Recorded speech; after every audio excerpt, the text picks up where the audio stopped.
AIMIM के प्रमुख असदुद्दीन ओवैसी ने अयोध्या राम मंदिर कथित चंदा चोरी मामले को लेकर बीजेपी, यूपी और केंद्र सरकार को निशाना बनाते हुए तंज कसा था। इस पर अब दरगाह हजरत निजामुद्दीन औलिया के सज्जादा नशीन सैयद फरीद अहमद निजामी ने प्रतिक्रिया दी है।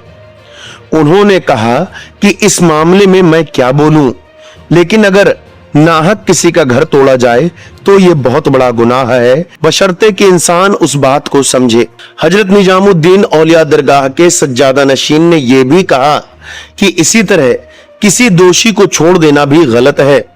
उन्होंने आगे कहा, मैं किसी की नीयत पर सवाल नहीं उठा सकता, लोगों के दिलों का हाल खुदा जानते हैं, मैं नहीं जानता। उन्होंने आगे कहा, किसी के साथ इंसाफ और नाइंसाफी का फल तो जरूर मिलेगा। अगर किसी ने जानबूझकर किसी के साथ नाइंसाफी की तो उसकी सजा उसे मिलेगी।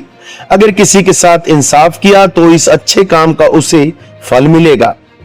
आपको बता दें कि असदुद्दीन ओवैसी ने अयोध्या के श्री राम जन्मभूमि मंदिर में दान की कथित चोरी के मामले को लेकर बिना किसी का नाम लिए बीजेपी और उसकी सरकार को घेरा था।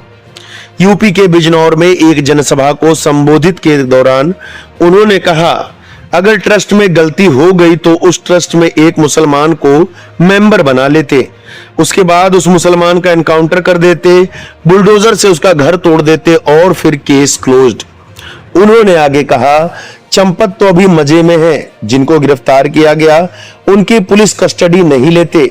बीजेपी आरएसएस से पूछना चाहते हैं कि चंपत आपका लाडला है या नहीं। बता दें कि अयोध्या राम मंदिर चढ़ावे मामले में गड़बड़ी की एसआईटी जांच कर रही है। कथित गबन की जांच अब वित्तीय ऑडिट स्टेज पे पहुंच गई है। अयोध्या पुलिस ने उन 7 बैंकों से पिछले 5 वर्षों के बैंकिंग रिकॉर्ड मांगे हैं, जहां गिरफ्तार किए गए 8 आरोपियों और श्री राम जन्मभूमि तीर्थ क्षेत्र ट्रस्ट के अकाउंट संचालित हैं। इस मामले में आगे जो कुछ भी होगा हम आपको अपडेट करते रहेंगे।